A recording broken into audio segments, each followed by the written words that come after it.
Jadi ini akumulasi yang terjadi akibat alih fungsi lahan itu sendiri.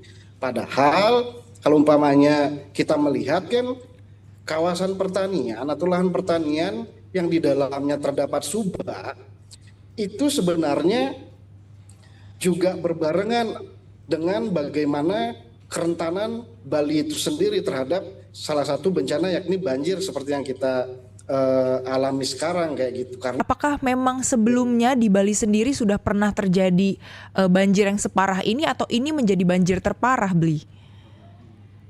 Oke, dalam konteks banjir hari ini, dalam catatan kami sebenarnya tahun 2021 atau bahkan 2022 sendiri sebenarnya banjir besar yang menerjang nggak hanya Denpasar tapi juga hampir di semua provinsi itu udah pernah terjadi. Nah, di sini kami menekankan bahwasannya banjir ini kan sebenarnya akumulasi ya. Dia tidak semata-mata disebabkan oleh intensitas hujan yang tinggi ataupun hujan yang berkepanjangan dan kemudian menyebabkan banjir. Ada kemudian tata kelola lingkungan yang menyebabkan degradasi lingkungan yang di mana hal tersebut ditandai dengan masifnya alih fungsi lahan yang terjadi di Bali seperti itu. Anggaplah dalam hal ini saya mengcapture kawasan Sarbagita gitu, Denpasar, Gianyar, Badung dan Tabanan. Nah, di 4 kawasan ini itu tekanan pembangunan itu begitu sangat tinggi yang dimana hal tersebut merubah peruntukan kawasan sawah, lahan pertanian sawah misalnya menjadi lahan bangunan.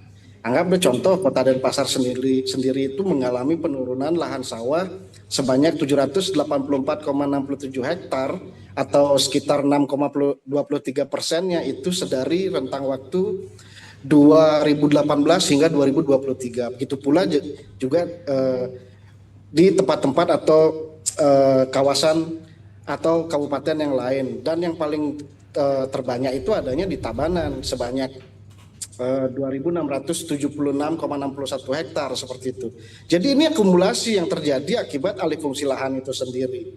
Padahal kalau umpamanya kita melihat kan kawasan pertanian atau lahan pertanian yang di dalamnya terdapat subak itu sebenarnya juga berbarengan dengan bagaimana kerentanan Bali itu sendiri terhadap salah satu bencana yakni banjir seperti yang kita alami sekarang kayak gitu. Karena apa?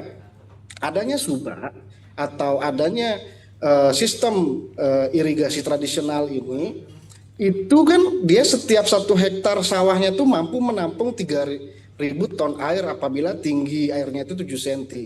Nah, bayangkan ketika tampungan air alami tersebut tidak ada, otomatis secara sistem hidrologinya rusak. Nah, hal tersebutlah yang menurut kami memicu sangat besar bagaimana banjir kali ini, tepatnya di 10 September kemarin itu merupakan banjir yang mungkin bisa dikatakan banjir terbesar dalam 1 dekade terakhir seperti itu.